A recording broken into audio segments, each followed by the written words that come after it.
CTET की परीक्षा में औसतन प्रत्येक वर्ष 15% अभ्यर्थी सफल होते हैं।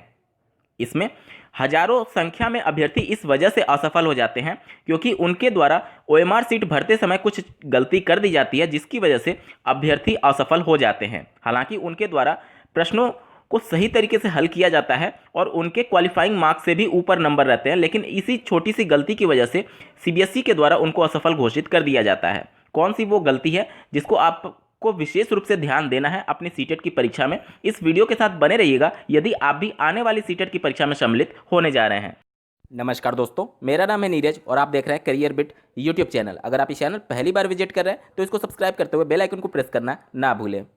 जैसा कि आपको ज्ञात होगा, सीटेट की प्राथमिक स्तर की परीक्षा में कुल 5 सेक्शन से प्रश्न पूछे जाते हैं और प्रत्येक सेक्शन में 30 अंक के प्रश्न होते हैं। पार्ट 1, पार्ट 2 और पार्ट 3, जिसमें पहला बाल विकास एवं शिक्षा शास्त्र, दूसरा गणित और तीसरा पर्यावरण, ये सभी के लिए कॉमन होता है। लेकिन पार्ट 4 और पार्ट 5, जिसमें लैंग्वेज 1 और लैंग्वेज 2 होता है, इसी में अभ्यर्थी के द्वारा गलत किया जाता है।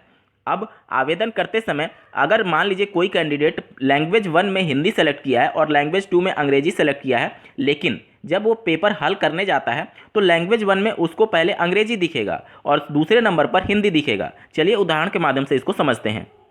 स्क्रीन पर आप एक सीटेट का पेपर देख पा रहे हैं जो कि प्राथमिक स्तर का है।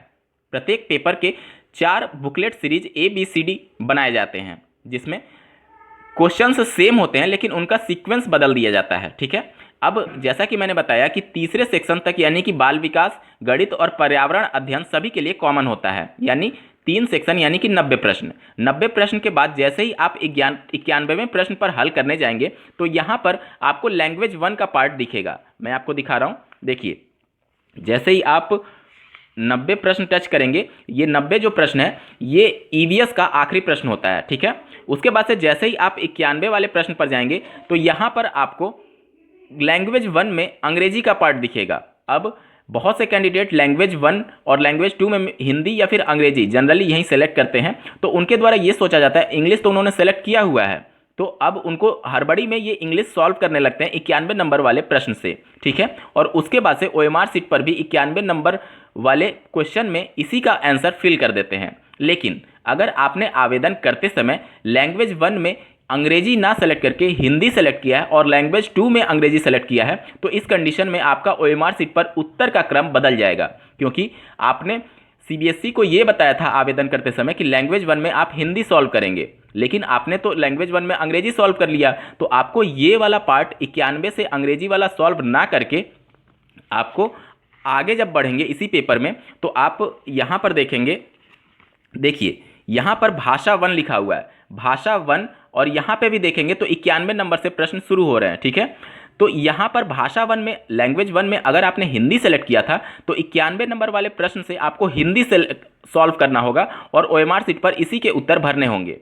और अगर लैंग्वेज 2 में आपका अंग्रेजी होगा तो फिर ये अंग्रेजी वाला पार्ट आप लैंग्वेज 1 वाला सॉल्व नहीं करेंगे। हिंदी के जस्ट आगे जब आप जाएंगे, जब हिंदी का पार्ट खत्म होगा तो उसके आगे आप देखेंगे, यहाँ पर देखिए लैंग्वेज 2 लिखा हुआ है, लैंग्वेज 2 में अंग्रेजी लिखा हुआ है। तो अगर लैंग्वेज 2 में आपका अंग्रेजी है तो फिर आपको इस वाले सेक्शन को सॉल्व करना है 121 नंबर प्रश्न से लेकर के 150 अंक के नंबर तक के प्रश्न को। ठीक है, और एक और उदाहरण से समझिए, अगर आपने लैंग्वेज 1 में अंग्रेजी सेलेक्ट किया था तो फिर 91 नंबर वाले प्रश्न पर आपको अंग्रेजी ही हल करना होगा। यहाँ पे लैंग्वेज 1 जहाँ पे अंग्रेजी दिख रहा है, ठीक है, और लैंग्वेज 2 में अगर हिंदी सेलेक्ट किया था तो इसी के अनुसार आपको करना होगा। अब एक बार बात कर लेते हैं कि अगर आपने संस्कृत लिया है उस कंडीशन में क्या होगा। देखिए, अगर किसी कैंडिडेट ने अंग्रेजी की जगह संस्कृत लिया है और हिंदी लिया है तो उस कंडीशन में अगर आपने लैंग्वेज 1 में संस्कृत लिया था तो आपको अलग से एक बुकलेट दी जाएगी जिसमें संस्कृत के प्रश्न होते हैं।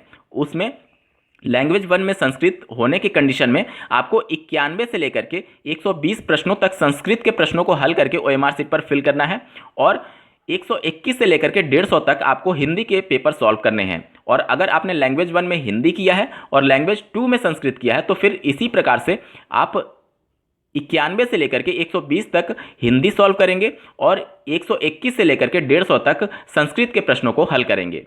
दोस्तों, मैं उम्मीद करता हूं आप सभी को चीज़ें समझ में आ रही होंगी। अब आपके मन में ये प्रश्न आ सकता है कि आपको कैसे पता चलेगा कि किस लैंग्वेज में आपने कौन सा भाषा सेलेक्ट किया था। तो इसके लिए आपको जो एडमिट कार्ड जारी होगा या फिर जो आपने आवेदन किया था उसमें बातें मेंशन होती हैं। चलिए मैं दिखाता हूं आपको।